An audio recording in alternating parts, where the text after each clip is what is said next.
Hello everyone. Episode 25 की शुरुआत में हम देखते हैं कि जिया सीनियर ब्रदर से कहती है, हमने तुम्हारा ओथ भी कैप्चर कर लिया है। अब शुनान जाने वाले सारे रास्तों पर हमारी आर्मी है।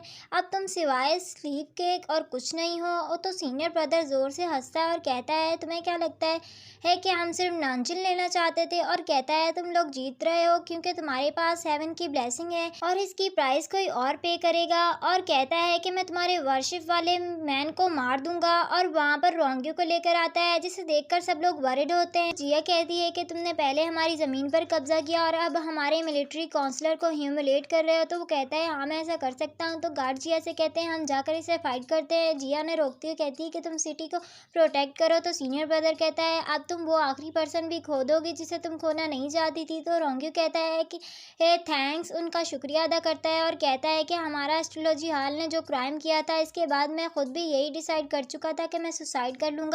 और रोंगियो ब्लड वोमिट करता है। अब हम देखते हैं कि जैम्पिंग चेंगबी से लड़ रहा था, तब रोंगियो ने पॉइजन खाई थी और कहता है कि मैं अब एनिमीज़ के हाथों नहीं मर रहा, उन्हें जियालीन को ह्यूमिलेट नहीं कर रहा। तो सीनियर ब्रदर इसे हॉर्स के पीछे बांध कर ले जाता है। तो जिया भी बहुत घबरा जाती है और अकेली उनके पीछे जाती है और उन सबसे अकेली ही फाइट करती है और बहुत ज़्यादा इंजर्ड हो जाती है। तो सीनियर ब्रदर इसकी तरफ एरो करता है और सीनियर ब्रदर को याद आती है वावा माउंटेन की सारी बातें कि जिया इसका किस तरह ख्याल रखती थी।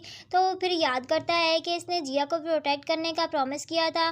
तो वो जिया पर अटैक करने लगते हैं। तो सीनियर ब्रदर उन्हें रोक देता है और कहता है, अब बस बहुत हो चुका। और जिया से कहता है, ये मरने वाला है। तो ये कहती है कि नहीं, ये अभी ज़िंदा है, अगर ये मरा तो मैं भी इसके साथ मर जाऊंगी। तो वो कहता है कि तुम सोच रही हो कि साथ जी नहीं सकते तो साथ मर जाएं। और फिर वो रस्सी को काट देता है और बहुत ज़्यादा सैड होता है और वहाँ से चला जाता है। तो जिया रोंगियो के पास जाती है। तो रोंगियो से कहता है कि मुझे माफ़ कर दो अब तुम्हारी फैमिली के लिए। तो वो कहती है कि मैं तुम्हें ब्लेम नहीं कर रही, मैं तुम्हें ब्लेम नहीं कर रही। अब हम रोंगियो को घर में देखते हैं जहाँ पर सब लोग इसके पास होते हैं। जिया भी अपनी सारी मेडिसिन लेकर आती है और कहती है कि मेरे पास बहुत सारी मेडिसिन है, मैं इसे ठीक कर दूंगी। और उसे मेडिसिन खिलाने लगती है। तो फिजिशियन कहता है कि अब बहुत देर हो चुकी है, इस पॉइजन ने इसकी पूरी बॉडी को डैमेज कर दिया है, अगर बेस्ट मेडिसिन भी दी जाए तब भी ये ठीक नहीं होगा। तो एम्पर कहता है, इसे ठीक करो वरना मैं तुम्हें पनिश करूंगा। तो वो माफ़ी मांगने लगता है और कहता है, मैं सिक्योर नहीं कर सकता। तो जिया पूछती है कि रोंगियो के पास कितने दिन है। तो वो बताता है कि रोंगियो के पास सिर्फ 10 दिन है। अब हम जिया को कैरेज में जाते हुए देखते हैं जहाँ पर वो अपनी मास्टर की बातें सोच रही होती है कि मास्टर ने जो इसे मेडिसिन दी थी वो इसे बहुत जल्दी से क्योर करती है। वो लोग रोंगियो को रोंग मैंशन में लेकर आते हैं जहाँ पर रोंगफू भी होता है। रोंगफू वो जिया से कहता है, तुम हमारी फैमिली के लिए कर्ज रही हो, रोंगियो तुम्हारी वजह से हमेशा पेन में रहा है। और जिया को मारने लगता है। तो जिया से धक्का देकर वहाँ फेंकती है। तो वो जोर जोर से रोने लगता है और कहने लगता है, ये सब मेरी वजह से हुआ। और जिया से कहता है कि मुझे मार डालो। तो जिया इसके बाल काट देती है और कहती है कि तुम हमेशा ही मेरी फैमिली के लिए गिल्टी रहोगे, मैं तुम्हें नहीं मारूंगी। और कहती है कि फ्यूचर में भी रोंगियो का इसी तरह ख्याल रखना। अब जिया रोंगियो के पास आती है और इसके फोरहेड पर किस करती है। अब हम देखते हैं कि जंपिंग बहुत सारे फिजिशियन को वहाँ पर लेकर आता है। तो वहाँ पर उसे जिया का लेटर मिलता है जिसमें लिखा था कि मैं 5 डेज में वापस आ जाऊंगी मेडिसिन लेकर। अब जिया किसी घर में जाती है और वहाँ जाकर मेडिसिन में आती है। अब हम सीनियर ब्रदर को देखते हैं जिसके पास मास्टर आती है। तो वो मास्टर को देखता है। तो मास्टर इसका टोकन इसे वापस करती है और कहती है कि मैं यहाँ दोबारा नहीं आऊँगी। तो वो कहता है कि आप मुझे डांटना चाहती हैं। तो वो कहती है कि नहीं, मैं तो रिग्रेट कर रही हूँ, जब तुम्हारी मदर तुम्हें वावा माउंटेन में भेजा था और वो चाहती थी कि तुम एक अच्छे इंसान बनो और हैप्पी लाइफ गुजारो। अब हम जिया को देखते हैं जो कि एक मेडिसिन बनाती है और याद करती है कि इसके मास्टर ने इसे कहा था ये मेडिसिन बहुत ही ज़्यादा थिक होती है और इसे पीने में ऐसा लगता है कि जैसे आपकी बोन्स क्रैश हो रही होती हैं और ये बहुत ज़्यादा डेंजरस है।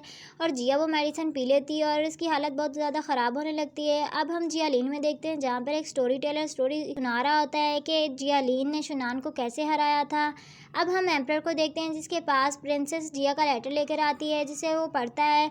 इसमें लिखा हुआ था कि मैं आप ही थे जिसने जियालीन को बचाया, आप ही वो मास्क पहने हुए जनरल थे जिसने जियालीन को बचाया था, आज से मैं कभी भी नज़र नहीं आऊँगी और आप मुझे जाने की इजाज़त दे। तो एम्पर अपने सर्वेंट पर गुस्सा करने लगता है। तो प्रिंसेस उससे कहती है कि आप इस लेटर की सिंसियरिटी को जाने तो गुस्सा ना करें। तो एम्पर बहुत ज़्यादा सैड हो जाता है। अब हम रोंगफू को रोंगियो के पास देखते हैं जहाँ पर वो उसे मेडिसिन खिला रहा होता है। तो रोंगियो ब्लड वोमिट करता है। तो रोंगफू कहता है कि डॉक्टर को बुलाओ और खुद ही वहीं पर बेहोश हो जाता है। अब हम सीनियर ब्रदर को देखते हैं जो कि वही मेडिसिन देख रहा होता है जो कि लव को भुला सकती है। तो वो भी वही मेडिसिन खा लेता है और उसकी तबीयत ख़राब होने लगती है। अब हम रोंगफू को रोंगियो के पास बैठा हुआ देखते हैं जहाँ पर वो कहता है कि मैं तीसरी बार तुम्हारी साइड बैठ रहा हूँ, लेकिन इस बार हम एनिमी की तरह मिल रहे हैं। अब हम जिया को देखते हैं कैपिटल में जो कि बहुत ही ज़्यादा वीक और ओल्ड हो चुकी होती है। तो वहाँ पर इन्फेंटा अपने कैरेज में आती है, जो कि कहती है कि बहुत ज़्यादा सर्दी हो रही है। अब वहाँ पर इनकी कैरेज के सामने जिया आती है और वहाँ पर गिर जाती है। तो एक सर्वेंट आकर देखता है कि जिया को चोट लगी है, तो वो इन्फेंटा को बुलाता है। तो इन्फेंटा आकर कहती है तुम यहाँ पर इसीलिए